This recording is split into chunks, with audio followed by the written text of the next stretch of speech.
What's happening, my beautiful people? My name is Mike LaBelle, and today, my friends, we're going to discuss how to win more games throughout the weekend league. Aha!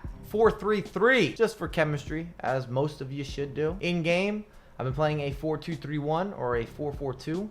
Last weekend, 20 wins, 0 losses, undefeated. I know I didn't complete my games, but I'm just letting you know that this squad put in work. And in my opinion, this is attainable. Whether you've been grinding the game or you've put in a little bit of some backing on the financial end, you should be able to replicate a team somewhere along these lines. Do you agree? Do you disagree? Let me know. Mike, are you playing overload ball side? No, I'm not. Is your depth on 1? No, it's not. I'm not promoting the park. Pressure on heavy touch. I want to make my opponent uncomfortable. I want to play a fast game, back and forth.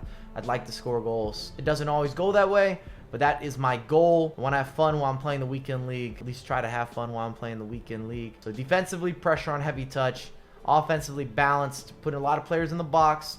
It's always been an effective method for me. When you see the corner kicks, I don't commit bodies to corners. I don't score tons of corners, but I rarely ever concede via my own offensive corner kick. And that's kind of the mindset behind such a low level of commitment. I just don't want to concede. I can't stand it. Feels undeserved. I'm not happy about it. Instructions. Defensively, it's always been stay back while attacking for everyone. Whether I'm playing the 4-4-2 or the 4-2-3-1, midfield, one of these guys has to be able to step into space. Ideally, if they both can be aggressive going forward, it just makes your attack easier. It also gives you another viable option.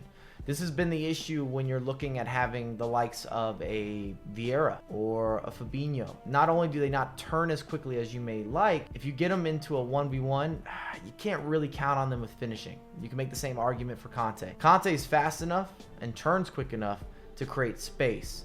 But if he gets caught inside the box and you're expecting to be able to convert that 1v1, it doesn't happen that often. You could also bring up the likes of a Sissoko, very popular from a overpowered option. In the midfield, and I know you're going to bring up Barnes. What are you doing, Mike? Why are you using Barnes? Did you pack him in one of those guaranteed icon packs? No, I didn't. But he is affordable. He's got a big body. He chases back well, and it allows me to be more aggressive on the other side of the pitch if I want Rashford to stay forward or to try to get him behind.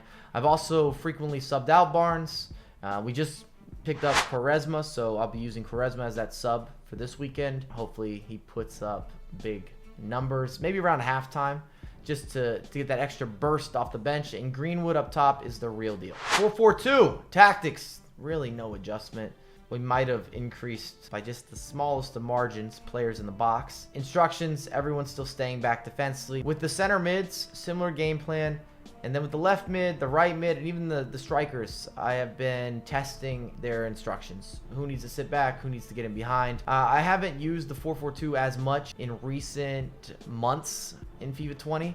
I started out the year in the 4-4-2, but we've seen so many patches that the game's obviously shifted. Shall we begin? Number 1, composure and finishing. Composure deals with handling situations and scenarios defensively, in the midfield, and of course in the attack, the final third. Also, I would include patience almost as a subcategory within composure, because you have to wait for your moments. You can't be rattled from pressure, and this often separates the good from the great from the top 100 or the pro players. It's going to be, where is your composure level, especially if you go down or if the game's kind of going against you, you feel like you can't get a bounce. And finishing, self-explanatory, but I do want to stress its importance, because so many people tweet me or message me saying, I made 15 chances, I only scored 1 goal. That means that you're shooting in the wrong locations with the wrong players. Know your personnel. I'll give you an example. If you're shooting with Di Maria's right foot, he's got a 2-star weak foot from outside the box, almost never is that going to hit the back of the net. It's rolling to the goalkeeper. It's going to go wide. You have no control on what's going to happen. Work the ball in. Look for the extra pass.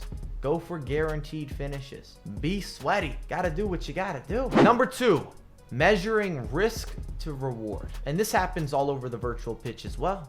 Why are you doing skill moves with your defenders or your midfielders? Is it worth you using those skills or going for a dangerous pass or a low percentage play? Does the risk match the reward? If you're unsure, if you're going to force something into the box, make sure it's going into the box. If it works out, at least you score a goal. You get a shot. The amount of extra skills or just dangerous general plays that I see happening time and time again with the defenders or with your midfield, it doesn't make logical sense. And when we discuss skill moves, And I love skill moves. I like the creativity, everything about them. Being able to offset your opponent, make them uncomfortable, be unpredictable. Say all that to say this. There are 3 that you gotta know. Please master these. Drag back, ball roll, fake shot, universal. Anyone can do them on the virtual pitch. They have multiple variations. They go into other skills. They open up angles. They allow you to have certain elements of creativity in your gameplay. Number 3, midway point. Find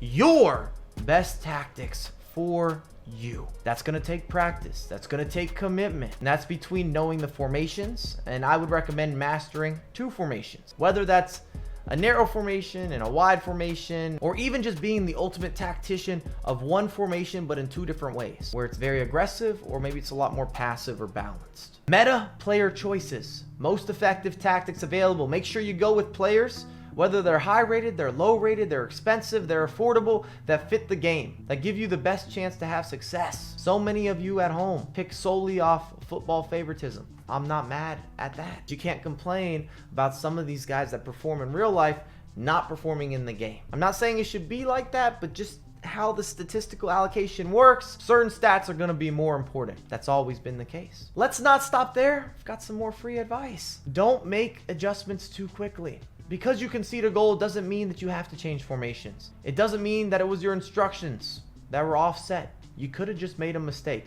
You could have been unlucky. The amount of oppositions that I go up against, whether it's the draft, rivals, weekend league, any game mode, that right when they go down a goal, everything changes mentally and with what they're doing on the virtual pitch. You can't rush the gameplay. You've got to be patient. You've got to stay composed. Number 4, take breaks. How many games can you play in one setting before you start to have a fall off? You lose focus. You're not dialed in. For yours truly, 6 to 8 matches. Unless I'm having a bunch of rage quits, and I can feel this internally when I'm still focused or if I'm losing that focus. If I had a bad loss, maybe I played a couple games that were really low scoring. They pushed me mentally. Even if I got wins, I might need a break sooner. Talk to yourself. Talk to the stream. I do both. Take notes. Keep statistics. We need measurables. Many of you won't believe that you have a fall off in your gameplay, but if you know the results in all 30 of your games and you're always losing the 6th or the 7th game, that tells you something. Number 5, stop giving out gifts. It's not your opponent's birthday.